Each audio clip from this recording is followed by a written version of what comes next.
One of India's most prominent student activist leaders was targeted in an assassination attempt, as far-right Hindu nationalist extremism is on the rise in the country. Umar Khalid, a leftist student organizer at the renowned Jawaharlal Nehru University, or JNU, was attacked and shot at outside India's Constitution Club, near the Parliament in the capital New Delhi on August 13th. Khalid, who has in the past been targeted by India's far-right government for his activism, was attacked when he was speaking out against lynchings by Hindutva extremists. The event he was speaking at was held by the group United Against Hate.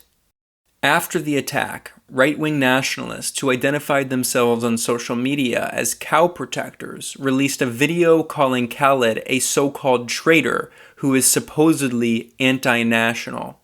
The alleged attackers called progressive JNU student activists mad dogs that, quote, should be done away with. The Real News spoke with Jayati Ghosh, who is a professor of economics at Khalid's school, Jawaharlal Nehru University. Professor Ghosh condemned the role of the university, the media, and the government in inciting sectarian violence like this. So we have an open assassination attempt on a young man in broad daylight in the center of the city, in one of the most protected parts of the capital, 2 days before Independence Day, when security is at its peak.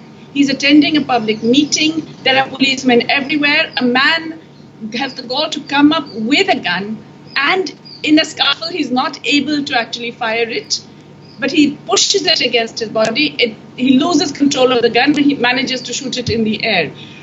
And nothing happens. The police in the first instance claim that nothing happened. There was no incident. He's making it up. It's only after CCTV cameras capture it and it's shown to them that they admit that something may have happened.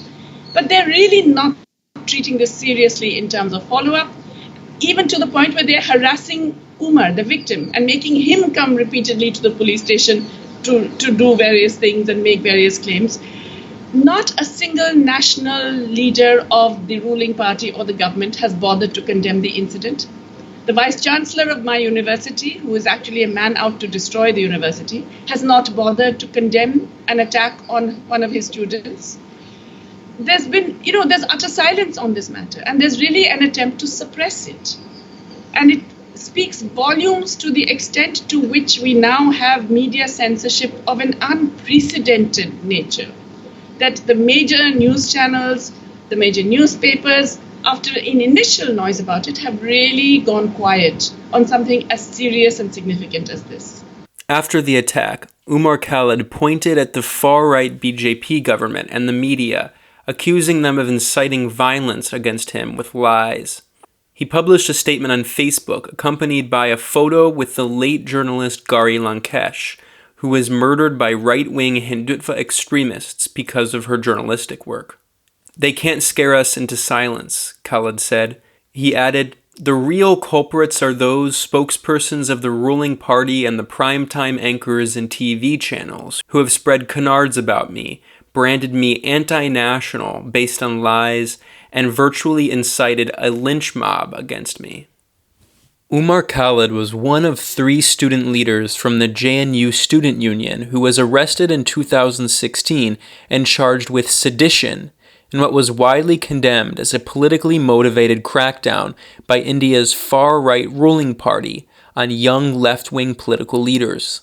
Professor Jayati Ghosh said the university administration itself has fueled this atmosphere of violent hatred by joining the state in targeting student activists. In fact, the administration in the university has been beyond aggressive. They have actually, after the police cleared all the 3 who were falsely charged of shouting anti-national slogans, the police cleared them of all wrongdoing.